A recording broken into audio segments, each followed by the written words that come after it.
L'agglomération d'Angoulême s'étend depuis le 1er janvier 2017 sur 38 communes, ce qui représente une population de près de 141 000 habitants.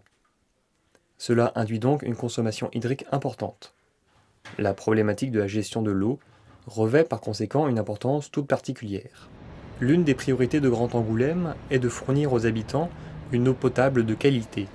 Mais cela ne peut se faire qu'avec une politique de gestion de l'eau s'appuyant sur des équipes et des infrastructures performantes.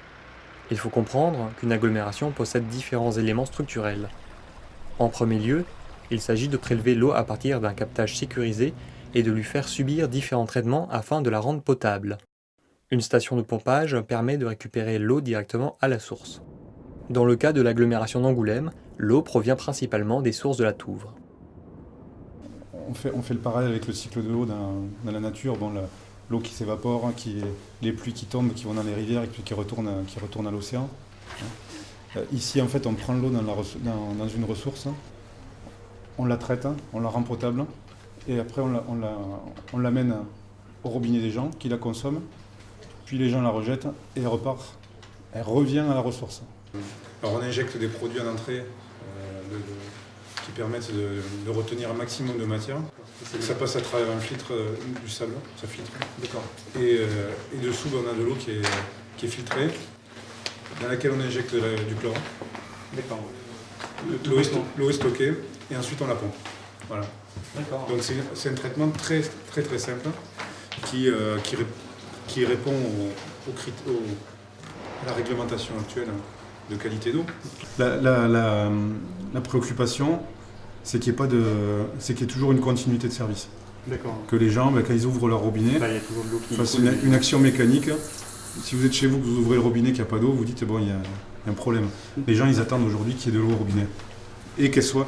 La première chose, c'est qu'elle arrive. Et la deuxième chose, c'est qu'elle soit potable.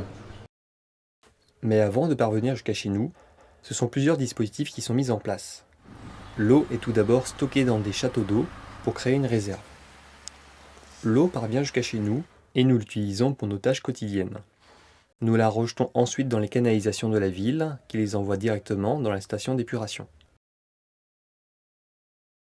Le traitement biologique, en fait, sur une station d'épuration, il faut savoir qu'on recrée de façon artificielle ce qui existe dans les fleuves et les rivières.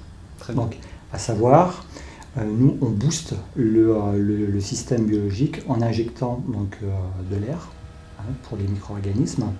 Et ainsi, on va multiplier ces micro-organismes pour qu'ils puissent dégrader au plus vite les micropolluants. Ce procédé épuratoire est divisé en sous-ensembles.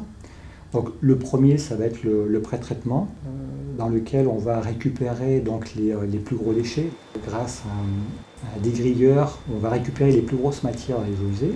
Ensuite, ces eaux usées vont être envoyées vers des bassins combinés que l'on appelle dégraisseurs des sableurs. Les sables provenant donc de l'entretien des réseaux, mais aussi des sables provenant donc du balayage de voirie.